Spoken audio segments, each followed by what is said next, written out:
Hey guys, I'm Naya and welcome back to the channel. Since the OCG Banlist dropped today a couple hours back, I figured I would record a short video for you guys so we can discuss about the hits because it's a very big list and maybe its implications to the TCG format as well. Before we get started, I just want to shout out my patrons. I'm so thankful for you guys, and if any of you want to support me over there, there's always the link in the description below. So as for the list, like I said, it's very big. Most definitely a list that's going to adjust a lot of things just looking at the sheer size of it. So Newly Forbidden is two major hits, Kitkalas and also the Wind Barrier statue for the Flunder deck, which to me just screams like, yes, we're actually addressing the problems, and I love seeing that. Flunder, for example, is a huge issue, and hitting something that impactful that's causing so many problems, I think is great, honestly. It's not a hit to consistency or any of that, but basically a hit to the win con of the deck, you could say. So if something similar happens in the TCG, I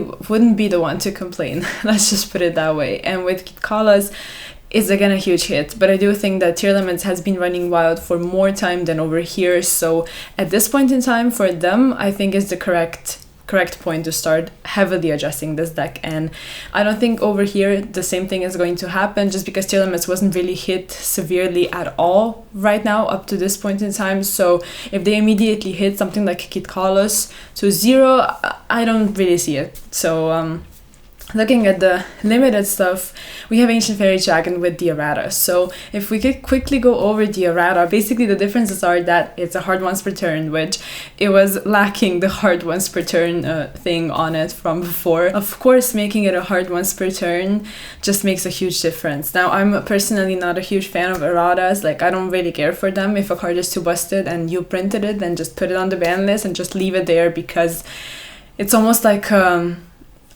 I don't know, it's almost like representing how good the card was if you leave it there forever, as opposed to bringing it back and making it worse. Like, I don't know.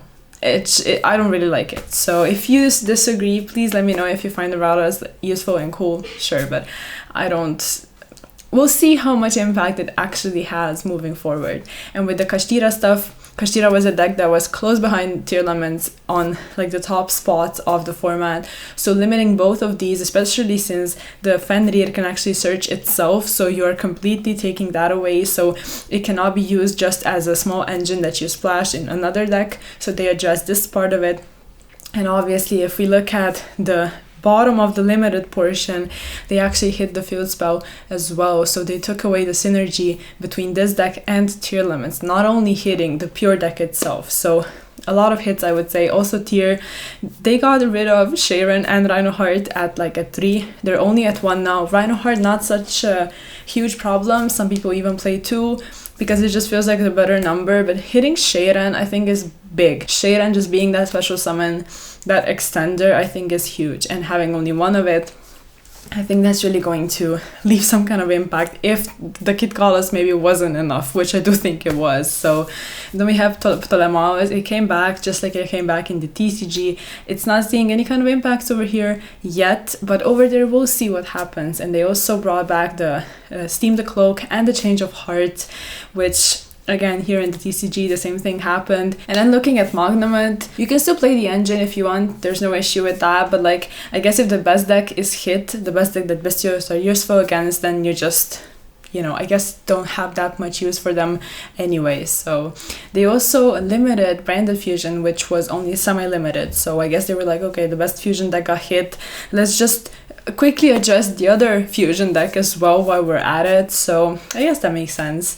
And for the semi-limited portion, pretty much every single one of those cards was at 1. Just Sky Striker with Kagari returning, that's a big thing for them, I think. And Swap Rock can easily come back, I think, to 2. Galatea as well, like Orcus doesn't seem like it's going to do a ton. Yatagarasu, like the Bright of Aramesir actually came back to 2, and also Water Enchantress came back to 3. So I guess they saw that the adventure stuff is not seeing play anyways with that many hits. So like, sure, stuff can start coming back, I think, and then we'll see if something becomes a problem. With Foolish Burial Goods going to 2, I don't think, like, I don't know if there's something I'm missing, but I don't think Foolish Burial Goods by itself just seems like such a problem card. I realized it's a 3 and it's got a really nice effect, but it's not exactly Foolish Burial, if you know what I mean. So like, I mean, sure, I guess I do see it because it is just a generic strong card. And with Infernity Launcher coming back, I don't know much about Infernity, but when I read it, like, it did seem like a very nice card, and it's limited. So, you know, I guess it makes sense for it, if it's not doing anything, to slowly start coming back, but the effect does seem very strong. So if you know more about like Infernity and why this particular card was a 1, I would love to know in the comments. And yeah, Raigeki going to 2, it was unlimited before, but I guess now they're starting to see it's an issue. Like, it's not bad against Kashira, for example. It's actually really nice against that deck. And since you're limiting copies of that deck, then I guess I'm limiting the outs, so people don't have that many outs. Makes sense. If there's anything more than that, let me know. Like, there's probably just the fact that Raigeki is not a bad card, so I guess putting it to 2 is fine.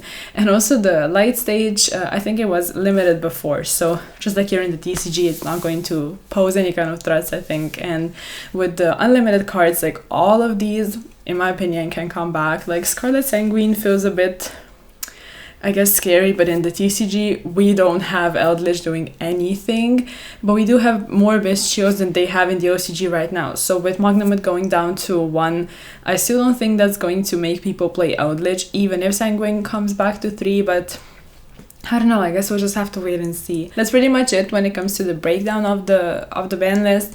Like, they addressed a lot of important things, and I think it was also in ways that I really like. Like, it was just a high impact ban list, and after so much time in the tier 0 format, I think that's what the format needed. So if anything similar happens in the TCG, like, I don't know, I don't think it will. Like, if you think it might, please let me know, but something as severe, I don't see it happening, at least not on the first ban list that's going to happen in like a couple months. So most of other cards that are slowly coming back, just like in the TCG, they are not going to be dangerous or do anything, I think. And they are also adjusting the mashups, which is cool to see, you know, just like over here, Sky Striker Orchest was hit, like very, very much hit after it started to become this one conglomerate of 2 decks. And just like we see in the OCG, they're starting to hit those kinds of mashups with Kashira Tearlament as well. So yeah, let me know what you think is going to happen on the TCG ban list that we're going to receive in a couple months, and if you think some hits from the OCG are going to translate over here as well. Just like I said, you know, I don't think it's going to be as severe, but I guess we'll just have to wait and see. So if you like this video, please like it, sub to the channel, check out all the social media, and I'll see you in the next one. Peace.